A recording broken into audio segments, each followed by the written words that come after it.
कहानी की शुरुआत में हम थप्पड़ मारने की प्रतियोगिता देखते हैं। जेल में सब बोर हो रहे थे तो इन्होंने टाइम पास करने का ये अनोखा तरीका चुना।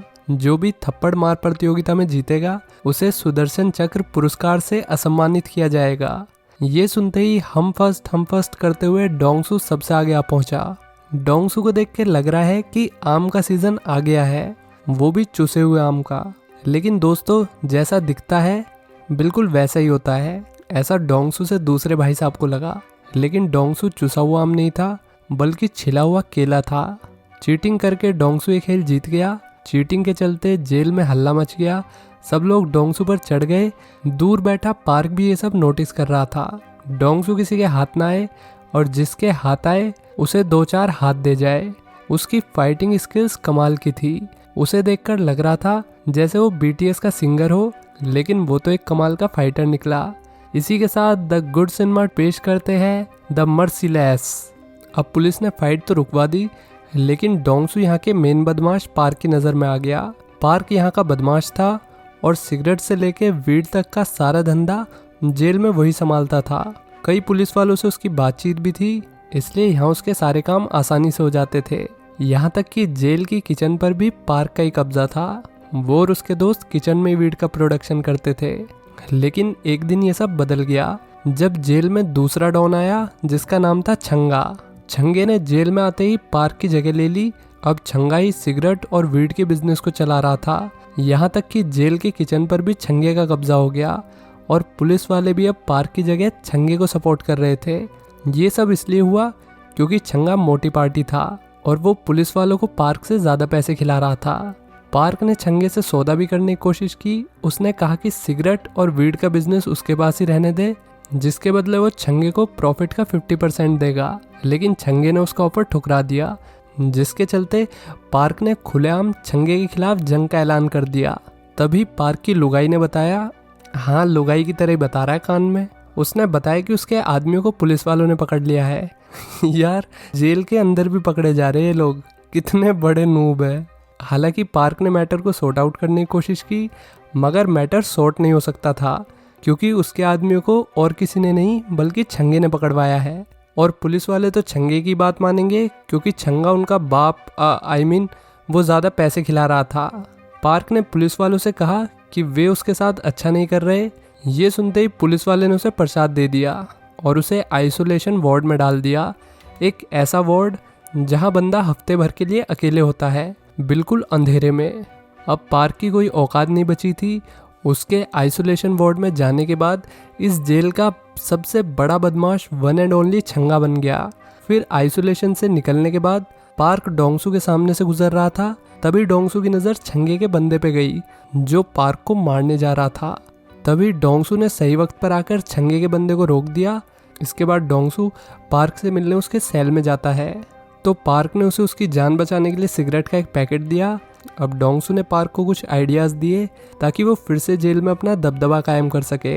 इसके बाद ये दोनों ऑफिसर के पास पहुंचे और डोंगसू ने ऑफिसर को वे फ़ोटो दिखाए जिसमें पार्क के पास सिगरेट्स और ड्रग्स है और फोटोज़ में पुलिस वाले भी थे। डोंगसू ने धमकी देते हुए कहा कि अगर पार्क को वापस उसकी पावर नहीं मिली तो ये फ़ोटो इंटरनेट पर पहुंच जाएंगे। डर के मारे ऑफिसर उनकी बात मान गया और फिर छंगे के राज का एंड नज़दीक आ गया। पार्क ने छंगे से सवाल जवाब किए। वो जानना चाहता था कि उसे जेल में कौन मरवाना चाहता है। पहले तो छंगे ने कुछ नहीं बताया, लेकिन गर्म पानी गिरने के बाद उसने मुंह खोला और बताया कि पार्क को पार्क का ही बॉस कज़ामा मरवाना चाहता है। ये सुनते ही पहले तो पार्क को यकीन नहीं हुआ, फिर जब उसे यकीन हुआ तो उसने छंगे को निपटा दिया। इसके बाद डोंगसू को एक बुरी खबर मिली कि उसकी माँ एक कार एक्सीडेंट में मारी गई। डोंगसू आखिरी बार अपनी माँ को देखना चाहता था, मगर जेल वालों ने उसे अलाउ नहीं किया। जब वो हिम्मत हार के शांत बैठ गया तो फाइनली उसे बाहर जाने की मंजूरी मिल गई, वो भी पार्क की वजह से। पार्क ने पुलिस वालों को घूस देके उसे बाहर भेजने का बंदोबस्त किया था। डोंगसू फाइनली जेल से बाहर निकल गया और उसने अपनी माँ को आखिरी बार भी देख लिया। फिर उसे वापस जेल में लाया गया जहाँ पार्क और उसके बंदों ने उसका अच्छा स्वागत किया। डोंगसू ने पहले भी कई बार कहा था कि वो जेल से निकल के पार्क की गैंग में शामिल होना चाहता है। पहले तो पार्क ने इस पर कोई जवाब नहीं दिया, लेकिन जब वो अपनी माँ के फ्यूनरल के बाद वापस जेल में आया तो इस बार पार्क ने खुद उससे पूछी कि वो जेल से निकलने के बाद उसकी गैंग का मेंबर बनना चाहेगा या नहीं। इस पर डोंगसू ने ऐसी बात कही जो सुन के पार्क हैरान रह गया। दरअसल डोंगसू एक ठुल्ला था, मतलब पुलिस वाला, मोर प्रिसाइजली एक अंडरवियर अंडर कवर कॉप। अब हम फ्लैशबैक देखते हैं जहां पुलिस को पता था कि पार्क का बॉस यानी कि कजामा फिश बिजनेस के नाम पर ड्रग्स का धंधा करता है, लेकिन उसे पकड़ने के लिए या उस पर कार्रवाई करने के लिए पुलिस के पास कोई सबूत नहीं थे। और ना ही पुलिस कोरिया और रशिया के रिश्ते खराब करना चाहती थी, क्योंकि ये बिजनेस रशियंस के साथ ही चल रहा था। तो उन्होंने कजामा को पकड़ने का दूसरा तरीका सोचा, एक अंडर कवर कॉप को जेल में भेज के, ताकि अंडर कवर एजेंट जेल में कजामा के खास आदमी पार्क से दोस्ती कर ले और कुछ ना कुछ जानकारी निकलवा ले कजामा के बिजनेस के बारे में। तो ये मिशन डोंगसू को सौंपा गया, जिसमें उसे 3 साल तक जेल में रहना पड़ेगा। शुरू में तो डोंगसू ने साफ मना कर दी, और उसका रीज़न थी उसकी मॉम, जिन्हें किडनी की बीमारी थी। मॉम को दूसरी किडनी चाहिए थी, और उसकी बॉस इंसुक ने उससे वादा किया कि वो मॉम के लिए किडनी डोनर का बंदोबस्त कर देगी और सर्जरी का भी, अगर डोंगसू इस मिशन को एक्सेप्ट करता है तो। मॉम की जान बचाने के लिए डोंगसू अपनी सीनियर इंसुक की बात मान गया, लेकिन जब उसकी माँ की मौत हुई तो उसकी बॉस इंसुक ने उसे बाहर जाने की परमिशन नहीं दी थी। और जब पार्क ने उसकी मदद की तो वो पार्क की दिलेरी का फैन हो गया, इसलिए उसने पार्क को सच बता दिया। पार्क अब शौक तो था, लेकिन डोंगसू ने उसकी जान बचाई थी तो वो डोंगसू से नाराज़ नहीं हुआ। डोंगसू को अब अपने पुलिस वाले साथियों से ज़्यादा पार्क पर भरोसा था, और पार्क भी उसे गैंग में शामिल करने के लिए तैयार हो गया। फिर कुछ टाइम बाद पार्क जेल से बाहर निकल गया। उसे जेल से लेने कजामा का राइट हैंड पोपला आया। पार्क ने उसे सारी कहानी बता दी, डोंगसू के बारे में भी। इस पे पोपले को थोड़ी दिक्कत हुई कि एक पुलिस वाले को अपनी गैंग में कैसे शामिल कर सकते हैं हम, लेकिन पार्क ने उसे भरोसा दिलाया कि डोंगसू एकदम वफादार कुत्ता लड़का है और वो उसे धोखा नहीं देगा। अब 3 साल पूरे हुए और डोंगसू भी जेल से बाहर आ गया। यहाँ उसे पार्क और उसके आदमी लेने आए थे। वो ऑफिशियली कजामा की गैंग का मेंबर बन जाता है। फिर एक दिन जब डोंगसू अपनी माँ की कब्र पर गया तो कुछ लोगों ने उसे किडनैप कर लिया, और ये लोग और कोई नहीं बल्कि पुलिस वाले ही थे। इंसुक ने उसे एक और काम दिया।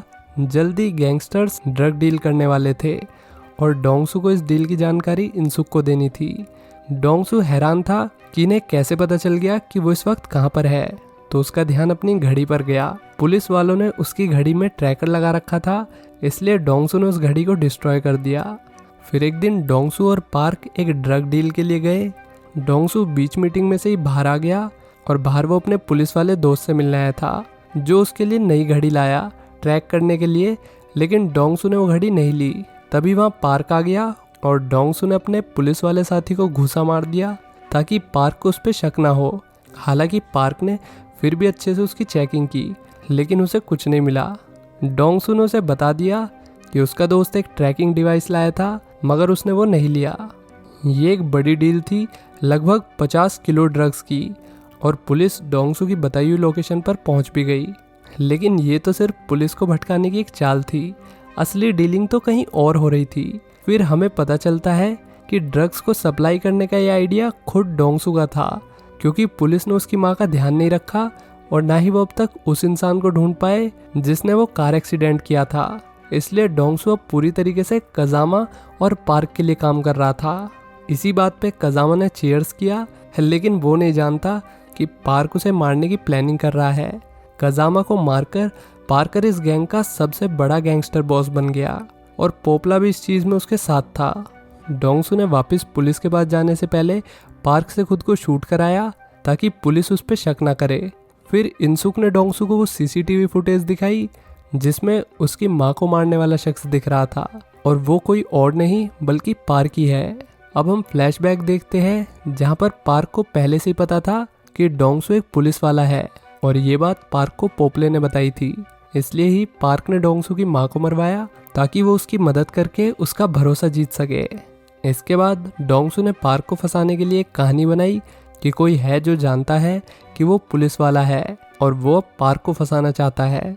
डोंगसू ने उससे कहा कि अगली डील में पुलिस उसे पकड़ लेगी, इसलिए जल्दी सभी ड्रग्स को वहाँ से हटा दो। अब पार्क को लगा कि उसके अलावा सिर्फ पोपला जानता है कि डोंगसू पुलिस वाला है, तो उसने पोपले को आधी रात में बुलाकर मार डाला। बेचारा पोपला खाली फोकट मर गया। फिर पार्क ड्रग्स को लेकर डोंगसू की बताई हुई जगह पहुंच गया, जहां डोंगसू ने उसे बताया कि वो अब तक गलत तरीके से धंधा कर रहा है। उसने उन सबको मार दिया जो उसे पसंद नहीं थे। ये कोई धंधा करने का तरीका हुआ भला? अब पार्क समझ गया कि उसे फंसाया गया है। जल्दी वहाँ पुलिस भी आ गई और पुलिस और पार्क के बीच गोलियों का आदान प्रदान होने लगा।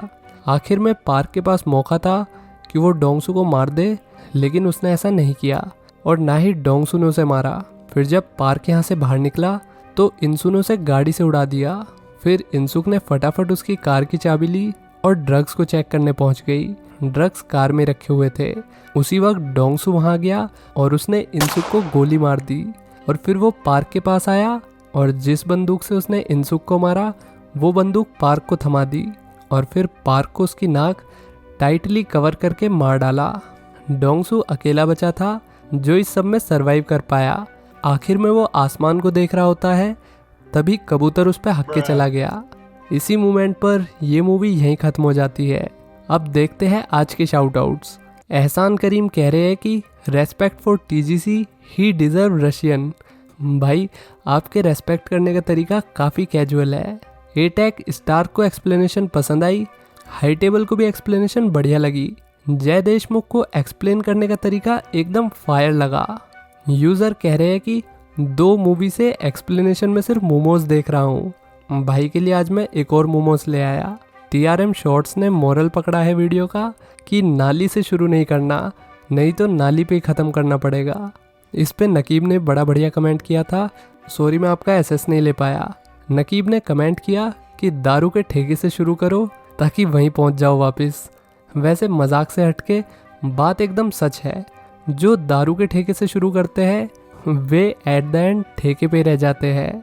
यूज़र ने नाम का संधि विच्छेद कर दिया है, मारा प्लस गुची इजिकल टू इगुची।